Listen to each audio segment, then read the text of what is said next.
सब कर्म तीन प्रकार के होते हैं।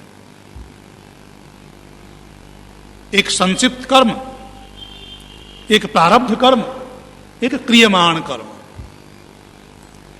संचित कर्म वो होते हैं जो जन्म जन्मांतरों से हमारे साथ संस्कारों के माध्यम से चले आ रहे हैं, सूक्ष्म शरीर के माध्यम से। प्रारब्ध कर्म वो होते हैं जिनका फल हम अब प्राप्त कर रहे हैं।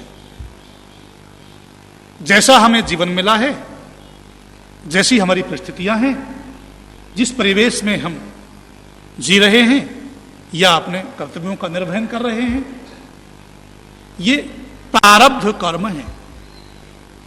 संचित कर्मों से ही प्रारब्ध बनता है, ध्यान देना।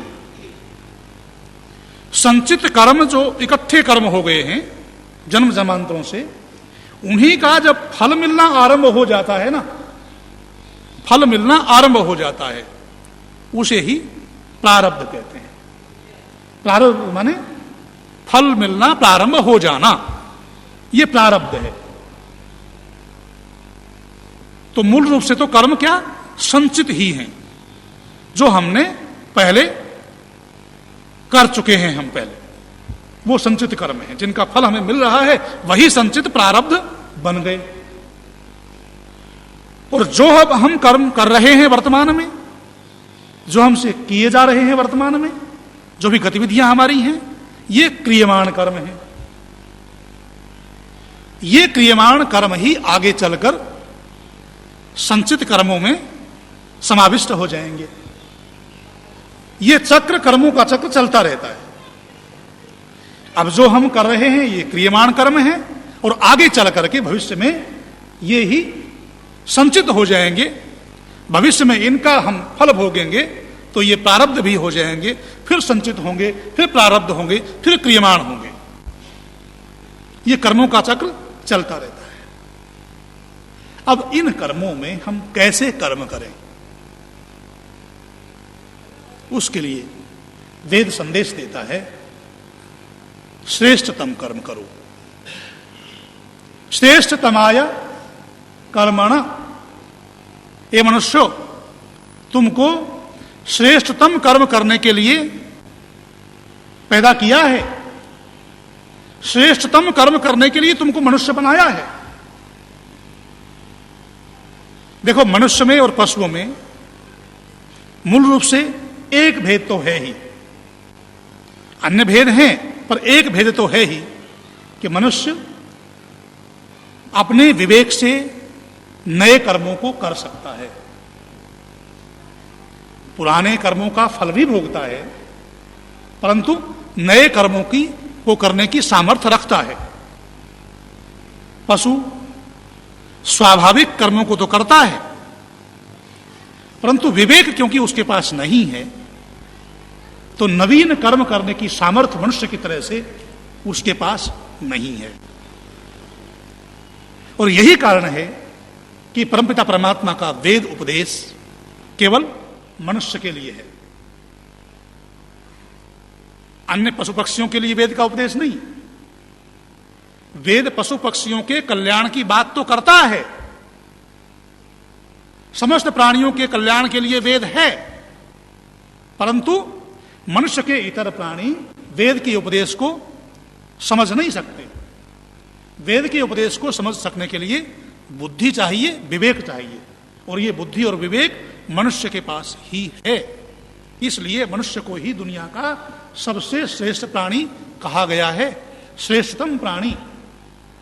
और क्योंकि मनुष्य दुनिया का श्रेष्ठतम प्राणी है, इसीलिए मनुष्य को ही श्रेष्ठतम कर्म करने का भी संदेश वेद के माध्यम से परमपिता परमात्मा ने दिया है। अब श्रेष्ठतम कर्म करने की कसौटी क्या है कि जिस कर्म को करने में, जिस कार्य को करते हुए आनंद और उत्साह की वृद्धि हो, अंदर से आवाज आती है, प्रसन्नता की वृद्धि होती है। जब ऐसे ही हृदय से आवाज आए तो ये समझ लें वो कार्य श्रेष्ठ कार्य है।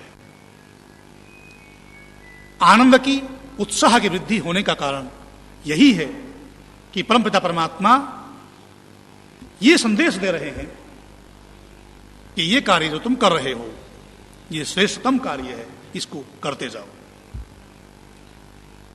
और जिस कार्य को करते हुए भय, शंका और लज्जा की अनुभूति होती है वो निकृष्ट कार्य है।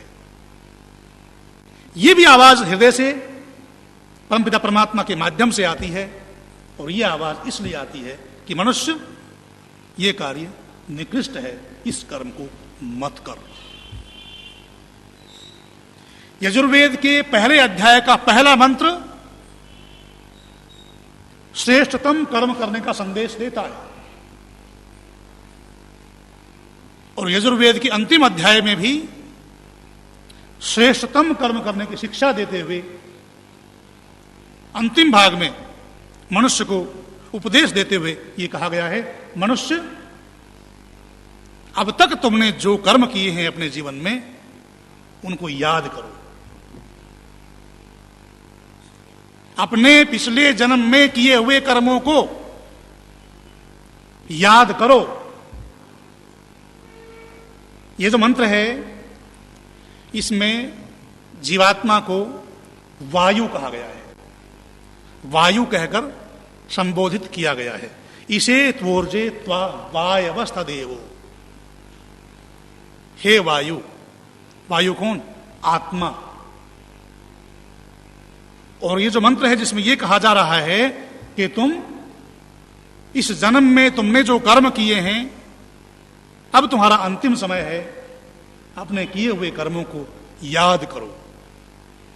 वायुर अनिलम अमृतम अथेदम भस्मांतम शरीरम ओम क्रतो स्मर क्लिवे स्मर।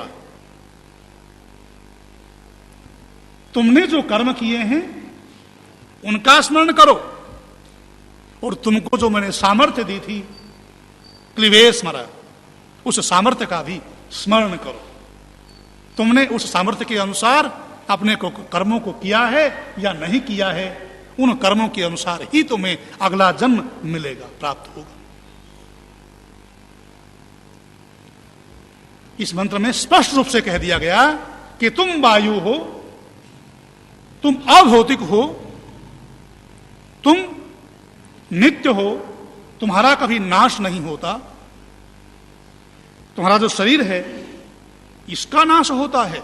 भस्मांतम शरीरम, ये जो शरीर है ना ये भस्म होगा,